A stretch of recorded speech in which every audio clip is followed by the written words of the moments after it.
BJP नेता परिणय फूके ने गढ़चिरौली गोंदिया जिम्मेदारी पर सफाई दी है। उन्होंने कहा कि यह प्रशासनिक नहीं बल्कि संगठनात्मक जिम्मेदारी है। हर बूथ तक पार्टी कार्यक्रम पहुंचाना लक्ष्य है और इसमें प्रमोशन या डिमोशन जैसा कोई मुद्दा नहीं है। और आगे उन्होंने क्या कहा, आइए देखते हैं। नाही, ही गडचिरोली जिल्ह्याची जबाबदारी मिळाली म्हणून म्हणजे फक्त 3-3 महिन्याचे जे आमचे भारतीय जनता पार्टीचे प्रदेशाचे जे कार्यक्रम असतात त्या कार्यक्रम प्रभावीपणे त्या भागांमध्ये राबवून घ्यायचे, असं ते प्रभावी पदाचं जबाबदारी आहे। ती काही संपूर्ण जिल्ह्याची संपूर्ण कारकिर्दीसाठी जबाबदारी नाही आहे।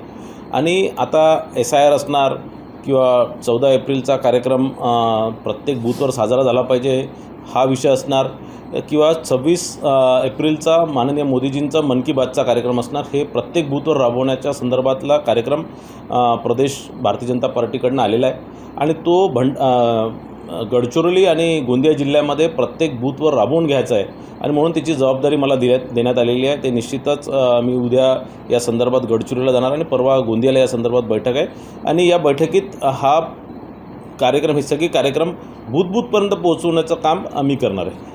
नाही, भंडारा ही काही कोणत्या निवडणुका नाही आहेत किंवा त्या भागातले काही प्रतिनिधित्व मला दिलेलं नाही आहे। हे फक्त संघटनादृष्टी प्रत्येकाला दुसऱ्या जिल्ह्यात जाऊन काम करण्याची एक संधी पक्षाच्या माध्यमातून दिली जाते। त्या जिल्ह्यामध्ये जाऊन त्या भागातील नेतृत्वाला सोबत घेऊन तिथे प्रभावीपणे सगळ्या कार्यक्रम राबवण्याच्या संदर्भात हे काम आहे आणि म्हणून प्रत्येकाला दुसरा जिल्हा दिला जातो, त्याचा गृह जिल्हा दिला जात नाही। नाही, असं काही डिमोशन करण्यात आलं नाही। मी संघटनेमध्ये प्रदेश संघटनेमध्ये सचिवची जबाबदारी माझ्याकडे आहे आणि प्रत्येकाला आपला होम जिल्हा सोडून गृह जिल्हा सोडून दुसरीकडे जबाबदारी देतात। भंडाराला सन्माननीय आमदार बंटीजी भांगडे यांना दिलेला आहे।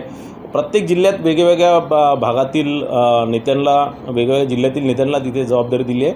त्या नवीन जिल्ह्यामध्ये जाऊन काम करण्याची एक संधी आम्हाला या माध्यमातून मिळालं। कोणाला डिमोशन किंवा प्रमोशन याच्यात नाही, हा 3 महिन्याचाच कार्यक्रम आहे, तर मला असं वाटतं त्याच्यात काही डिमोशन आणि प्रमोशन काही विषय नाही आहे। नाही, असं काही नाही। ते मला असं वाटतं काही विजय वडेट्टीवार जी मुस्लिम समाजाच्या भावना भडकवण्याचं काम अशा प्रकारचे स्टेटमेंट देऊन करतात आहे, असं काही नाही। खराटांवरतीही कडक कारवाई राज्य शासन करू शकली। त्यांच्या काळात त्यांनी ही हिंमत दाखवली नाही, ती हिंमत माननीय फडणवीस साहेबांनी दाखवली।